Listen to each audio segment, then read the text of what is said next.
생방송 전국교회는 지금 이번에는 다음 세대를 복음 안에서 키워내는 기독 대안학교를 찾아가 보려고 합니다. 다음 세대는 한국교회 희망 수도권 본부에서 준비했는데요. 수도권 본부 나와주세요.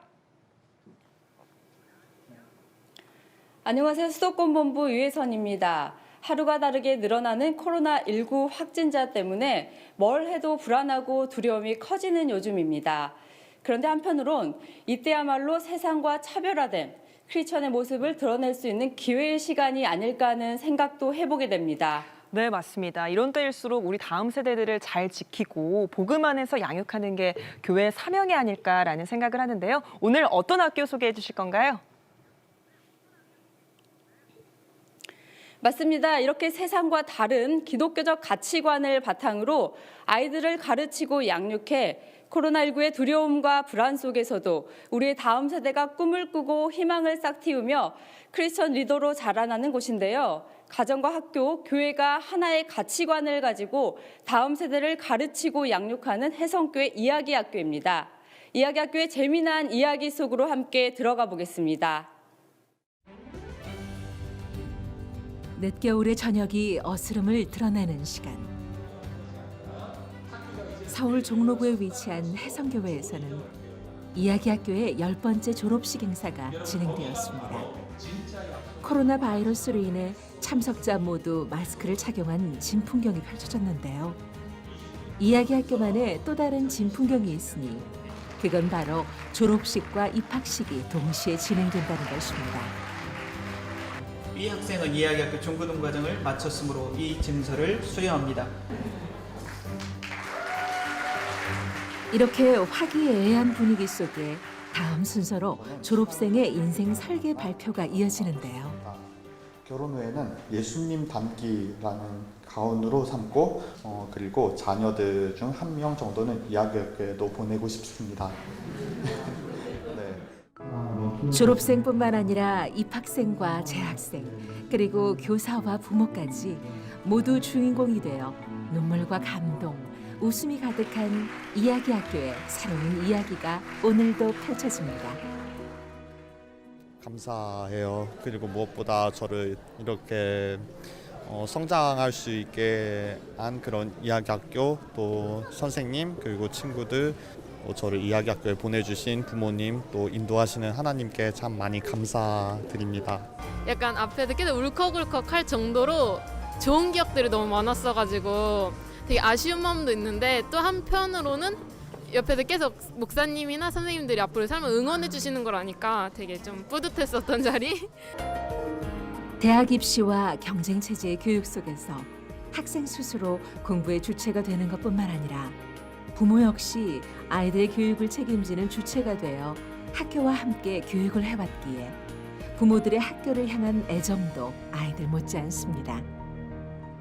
학교 운영 방안, 그다음에 운영하면서 어떤 고민들, 이런 부분들을 저희 부모들도 같이 참여할 수 있어서, 그래서 어떻게 더 좋은 방법으로 갈 수 있는지를 서로 공감대를 형성할 수 있고, 그런 부분을 해서 저희들도 좀 더 적극적으로 이야기학교에 아이들만 보내는 게 아니라 부모들도 거기에 같이 동참해서 아이들이 잘 자라날 수 있도록 그런 부분들에 대해서 같이 생각, 고민들을 나눈다는 것 그 자체가 더 좋은 시간이었던 것 같아요.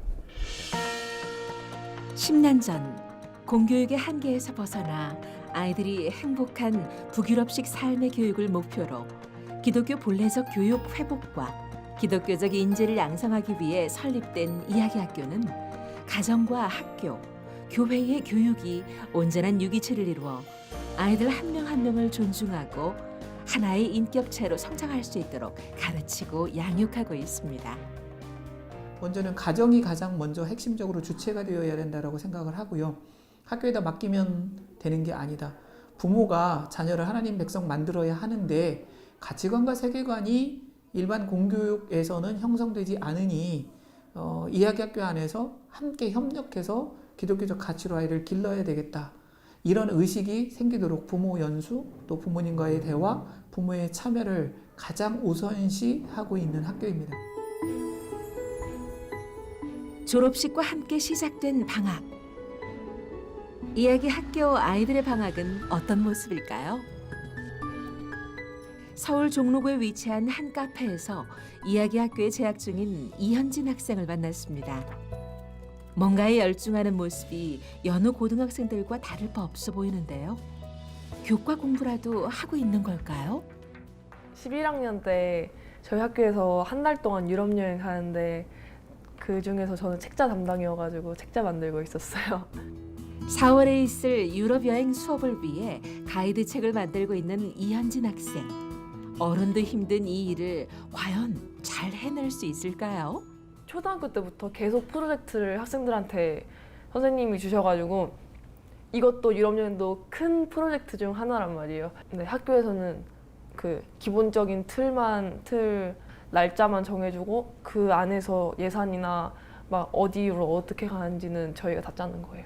중등 과정 올라오면 한 학기에 한 개씩 만드는데 근데 자기가 뭘 했고 그 무슨 캠프에서 뭘 느꼈는지 같은 거 적고 20페이지 정도 만들어요. 이야기 학교 아이들은 초등학교 때부터 꾸준히 해온 다양한 프로젝트와 자신만의 책을 만드는 수업을 통해 끊임없이 삶의 지경을 넓히고 개인의 역량을 키워나가고 있습니다.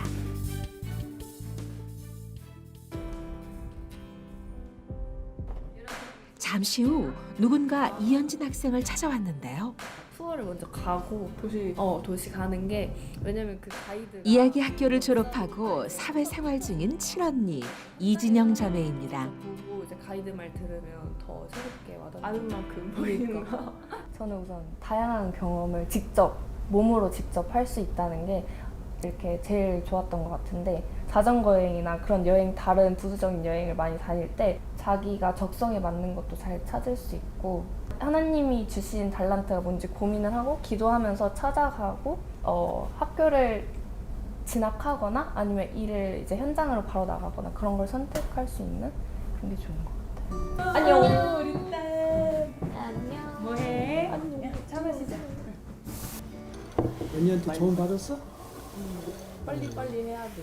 야, 얼마 시간이 안 남았잖아. 금방이야 시간이. 맞아. 다 예약해놔야 돼. 대학을 해야 되니까는 걱정 안 돼? 두 자녀를 이야기 학교에 보낸 이 가정은 학교 교육을 통해 가정의 변화까지 경험했습니다. 앉아서 그냥 문제 풀고 암기하고 그런 것만 공부라고 생각하는데 삶의 진짜 중요한 공부를 학교를 통해서 하는 것 같아요. 많이 변화가 있었지만 가장 중요한 거는 우리 이야기학교가 기독대안학교잖아요. 그래서 우리 남편이 신앙 안에서 들어서서 신앙의 가장이 되어가고 있고요. 지금 우리 가족이 정말 믿음 안에서 아주 큰 믿음은 아니지만 서서히 그 하나님 나라 확장이라는 그러한 어떤 그런 것까지 생각하게 됐어요. 한편으로. 그래서 기대감을 갖게 되는 그런 면이 좋은 것 같아요. 자녀와 함께 성장하고 변화하는 이 가정. 하나님 나라의 확장을 위한 다음 세대와 믿음의 가정이 이야기 학교를 통해 세워져 가고 있습니다. 며칠 후 다시 찾은 이야기 학교는 방학임에도 불구하고 아이들로 북적였는데요. 학기를 시작하기 전 성경을 오디오로 들으며 신앙의 기본을 다지는 성경 통독 프로그램에 참여하기 위함입니다. 이뿐만 아니라 교사와 학생이 새학기 학사 일정을 함께 고민하며 세워가는 모습도 볼 수 있는데요.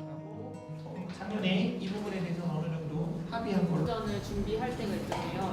근데 작년에 제가 그렇게 준비했을 때는 만약에 수상을 하게 되면 학교 수업 시간 내에 했을 수도 있으니까 학교 콘텐츠가 아니고 개인 공부를 하는데 학교 수업 시간을 활용한다고 그럴 때는 조정이 필요하다.